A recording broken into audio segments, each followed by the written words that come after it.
안녕하세요. 매일 시를 쓰는 시인 다섬 김승호입니다. 오늘 11월 23일 목요일 아침 날씨가 새벽에 잠시 밤에 비가 조금 있었습니다. 빗줄기 있었던 것 같고요. 그래도 날씨는 아침에는 밝게 맑은 날씨를 유지하고 있습니다. 뭐 빗물도 바닥에는 크게 없었습니다. 하루가 또다시 시작됐습니다. 그 시작된 하루 속에서 여러분의 삶은 어떻게 변화되고 있으신지 나름대로 자신들의 생각들, 자신들의 느낌이 달라지지 않나 그런 생각도 한번 여쭤보고 싶습니다.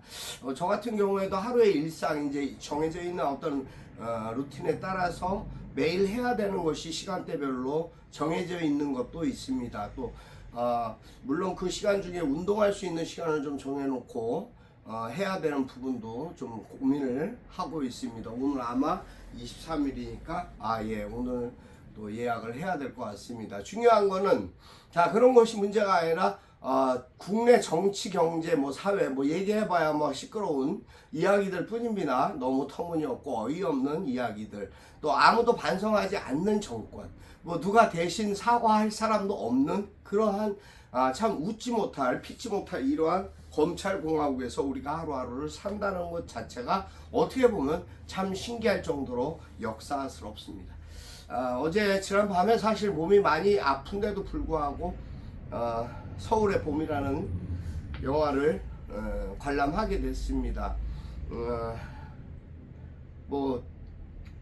또 봐야 할 거기 때문에 보고 싶었고 궁금해서 볼 수밖에 없었습니다. 약 기운에 제대로 어떨지 몰랐지만 하여튼 잘 보았습니다. 보면서 참 많이 현재와 무엇이 과연 다른가라는 생각을 하게 되었습니다. 제 입장에서는 그랬습니다. 근데 영화는 참 김성수 감독이 어떠한 마음으로 의도로 제작했는지 몰라도 환기시켜주는 역할을 톡톡히 할 수 있는 영화였다. 또 뭔가 그 12월 12일 날 일어났던 그날 밤의 그 순간들 13일, 12일, 13일 그 이틀 사흘간의 역사적인 상황들, 그러한 현실에 대한 디테일하게 좀 더 가까이 접근하지 않았나라는 생각을 하게 되었습니다. 혹시 계기가 되시면 보시면 좀 더 보탬이 되지 않을까. 또 그 시대에 살지 않았던 청년들도 많습니다. 어제 보니까 청년들도 많이 보는 것 같았습니다만 어쨌든 어제 개봉을 한 그 영화는 상당히 우리에게 교훈적이고 역사적인 의미를 남겨주었습니다. 물론 전두환이가 그냥 사과 한마디 없이 죽어버렸지만 그렇게 죽는 인생 무엇이 과연 부러웠고 무엇이 저거 할까요? 아무튼 안타까운 그 현실의 현장, 그때 내가 있었다면 나는 어떻게 했을까? 라는 생각을 했습니다. 성명만 다르게 좀 해서 역할극에 대한 상황들을 좀 다르게 묘사를 했지만 하여튼 상황은 그랬습니다. 한심스러운 몇몇 사람들에 의해서 그러한 일도 그렇게 벌어질 수 있었구나라는 생각을 합니다.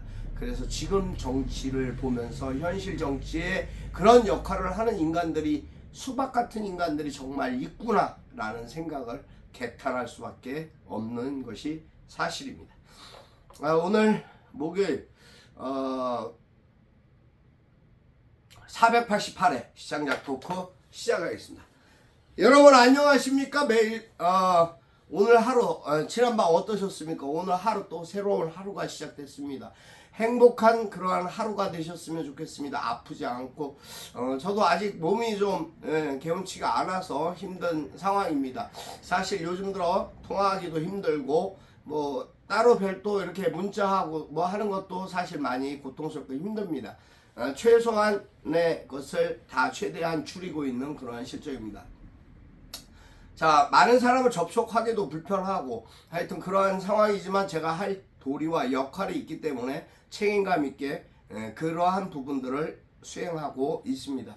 오늘 하루 여러분의 삶 속에 기쁜 소식이 가득했으면 좋겠습니다. 제가 오늘 아침에 쓴 차 한잔 하자라는 자작시 읽어드리겠습니다. 차 한잔 하자 다섬 김승호. 사람 사는 세상이 이래도 되나 아프고 슬픈 현실에 분노하고 괴로워도 묵묵히 참아내야만 하는 현실. 하긴 내 몸이 아프면 무슨 의미가 있을까 싶지만 그래도 괴로운 현실. 안타까운 일상의 소식들은 쏟아져 나오고 사람들은 침묵에 익숙해집니다. 그럴 수도 있다는 현실 앞에 나도 아프니 할 수 있는 것이 없다는 사실이 괴로워 예전에 찍었던 카페의 천장 사진 꺼내보며 차 한잔하자 그렇게 외쳐봅니다. 차 한잔하며 해결되고 해소될 수 있었으면 바라봅니다. 여기까지입니다. 차 한잔하자 그래갖고 차 한잔 할 수 있으면서 서로와 서로에 대한 잘못을 개심탄회하게 이야기하고 허심탄회한 이야기 속에 소통과 협치가 이루어질 수 있는 정치, 또 그러한 위치에 있는 자들을 한번 외쳐 그렇게라도 경고를 해주고 싶었습니다. 야, 차 한잔하자. 편안한 마음으로. 예. 사실 뭐 이렇게 이제 지금은 얼굴 보기도 힘들어진 그런 친구들도 있습니다만, 하여튼 그런 사람들이 제법 잘 나가든 못 나가든 중요한 것은 잘 나가는 게 중요한 게 아니라 몇 년 뒤, 이제 2년 3년 뒤에 닥쳐올 그 아픔들은 어떻게 감당을 할래라는 아쉬움, 안타까움이 더 큰 사실입니다. 우리가 삶을 살면서 여러 가지 일들을 경험합니다. 그것을 지켜보는 것과 그 현장 속에서 대하는 것은 참 상당히 다릅니다. 어떠한 마음가짐으로 어떻게 대하느냐에 따라서 그 사람의 위치와 존재 가치가 달라집니다. 사실 한동훈 장관이 법무부 장관으로서 너무 TV 뉴스 화면에 많이 나온다라는 생각을 없지 않아 했었는데, 쓸데없는 것까지 그를 자꾸 부추겨서 결국은 그가 정치인의 모습보다도 더 정치인스러운 장면들을 많이 연출합니다. 영화배우도 아닌데 영화배우가 되어버렸고, 스타가 아닌데 스타인 것 같은 행동을 하면서 3시간 동안 사인을 해주느라고, 사진 찍고 사인해 주느라고 허비한다. 시간을, 그 공적인 시간이 그렇게 허비해도 되는 시간인지 묻고 싶고요. 또 그가 국회의원 같은 자리를 원한다. 참 한심스럽고 딱합니다. 그 자리에 있을 때 자신이 한 말들을 다시 되짚어 보길 바랍니다. 국무위원과 국회의원이라는 자리는 엄연히 다릅니다. 정치인이 된다라는 게 그렇게 생각만큼 호락호락하고 쉬운 게 아닙니다. 모르죠? 비례대표 같은 거는 그냥 거저 되는 거니까, 그런 인간들이 되니까는 신원식이가 국회의원이 됐겠죠. 신원식이가 빠진 비례대표 한 사람이 느닷없이 국회의원으로 또 당선이 된 그러한 현실, 참 코미디 같은 일들이 현실에서는 많이 이루어지고 있습니다. 안타깝습니다. 하여튼 여러분들의 삶에 그런 일이 있어서는 안 되겠지만, 군부 쿠데타보다 더 못한 검찰, 검사의 칼로 이 시대의 현장을 짓밟는 그런 짓은 안 했으면 좋겠습니다. 아무튼 저의 개인적 생각입니다. 여러분, 오늘 하루도 사랑하고 축복합니다. 항상 건강하셔야 됩니다. 기쁜 마음으로 이 현실도 곧 지나가리라고 저도 믿습니다. 여러분도 함께 하시면서 항상 건강한 마음, 건강한 몸, 그리고 행복한 일 가득하시기를 기도하겠습니다. 여러분, 오늘 여기까지 합니다. 다선 김승호였습니다. 감사합니다.